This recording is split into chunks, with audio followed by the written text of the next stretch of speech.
देखिए, all India हम लोगों ने विड्रॉल ऑफ वर्क की कॉल दी है कि हमारे जो रूटीन जितने भी इंक्लूडिंग ओपीडीज और रूटीन जो सर्जरीज हैं जिसे हम इलेक्टिव सर्जरीज कहते हैं या इन्वेस्टिगेशन डायग्नोस्टिक रूटीन जो हैं वो सब विड्रॉ किए जाएंगे सब तरफ से, चाहे वो गवर्नमेंट से हॉस्पिटल हो चाहे प्राइवेट हॉस्पिटल। तो इस प्रकार की हमने कॉल दी है, लेकिन साइमल्टेनियसली पब्लिक को कोई परेशानी ना हो तो हमने ये भी कहा है कि इमरजेंसी केयर उनको मिलती रहेगी, इमरजेंसीज अटेंड करेंगे, एडमिशन्स होते रहेंगे और हमारे उस परिस्थितियों में जो डॉक्टर्स हैं, क्योंकि इमरजेंसी सर्विसेज ऑन है और हॉस्पिटल के इन पेशेंट्स की सर्विसेज ऑन है, तो वो लोग उसको अटेंड करें। आप भी जानते हो, मैं भी जानता हूँ कि जिस प्रकार से वो आरोपी पकड़ा गया है, क्या वो सच में आरोपी है? अगर वो सच में आरोपी होता तो परसों रात को 2000 लोग उनके पंडाल को नुकसान नहीं पहुँचाते या उनके साथ मार पिटाई नहीं करते जो साइलेंटली लोग बैठे हैं।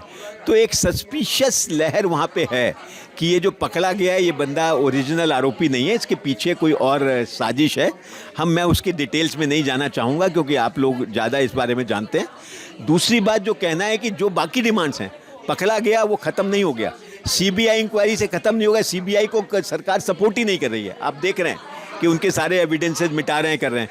तो हमें जो हमारा तो ये आक्रोश प्रकट करने का अपनी लिमिटेशंस के अंदर एक तरीका है, उसको दे रहे हैं। इसीलिए हमने कहा कि इमरजेंसी सर्विसेज कहीं किसी अस्पताल में बंद नहीं हुई हैं, किसी अस्पताल में बंद नहीं हुई हैं। हाँ, कोई ओपीडी सर्विसेज ज़रूर है, जो आया है वो आज नहीं कल आ जाएगा या परसों आ जाएगा, वो ज़रूर है।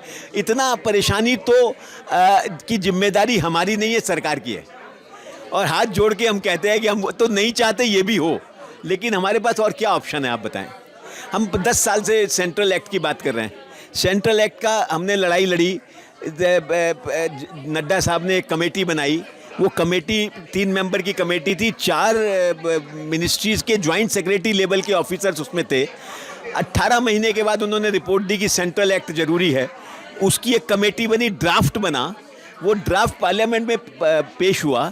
वो ड्राफ्ट पार्लियामेंट में पेश होकर जो सरकार की सेलेक्ट कमेटी है उसमें चला गया, उसके बाद कहाँ गया पता नहीं। तो कुछ 4 डिमांड्स हमारी हैं। एक तो हॉस्पिटल्स को सेफ जोन डिक्लेयर किया जाए, मतलब अगर आप 5 बजे के बाद मुझे सेफ्टी नहीं दे सकते तो मैं क्यों मरीज देखूंगा, right? I will, it's like this, my mother says that रात को मत जा बेटी क्योंकि सेफ नहीं है। इसीलिए अगर अस्पताल सेफ नहीं है तो मैं क्यों अस्पताल में जाऊंगा, इसलिए declare hospitals as a safe zone.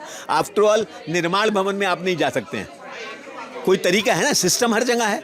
अगर सिस्टम है तो वो सिस्टम यहाँ भी हो सकता है, सिक्योरिटी सिस्टम ही तो बनाना है, और क्या तरीका है। अगर आप बाकी में करते हैं, एक सिक्योरिटी सिस्टम गवर्नमेंट में होना चाहिए। दूसरा हमारा है कि सेंट्रल एक्ट लाएं। सेंट्रल एक्ट इसलिए लाएं कि अगर सेंट्रल एक्ट होगा और प्रोविजन सेम होंगे तो वो आईपीसी का पार्ट बनेगा, आईपीसी का पार्ट बनेगा तो उस पर एक्शंस भी लिए जाएंगे। तीसरा हमारा क्या है, इस पर्टिकुलर केस में एक सेंसिटिविटी के द्वारा इस पर इन्वेस्टिगेशंस की जाएँ, जो रियल कल्प्रिट्स हैं वो पकड़े जाएँ, हार्ड फास्ट ट्रैक उसका वो हो, उसके बाद उनको स्ट्रिंजेंट पनिशमेंट दी जाए।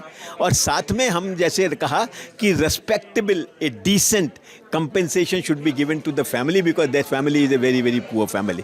चौथा हमारा जो डिमांड है कि वर्किंग कंडीशंस की है, कि हॉस्पिटल्स में जब डॉक्टर्स की वर्किंग कंडीशंस ही ठीक नहीं की, why should a lady doctor work for 36 hours in a ward where there is no toilet नहीं है उस जगह पे। और वो ऐसा आरजी कार मेडिकल कॉलेज है जो इतना फेमस मेडिकल कॉलेज है, उसमें टॉयलेट्स नहीं है। कैसे सोच सकते हो आप ऐसे? तो ये तो वर्किंग, ये 4 डिमांड्स हैं हमारी।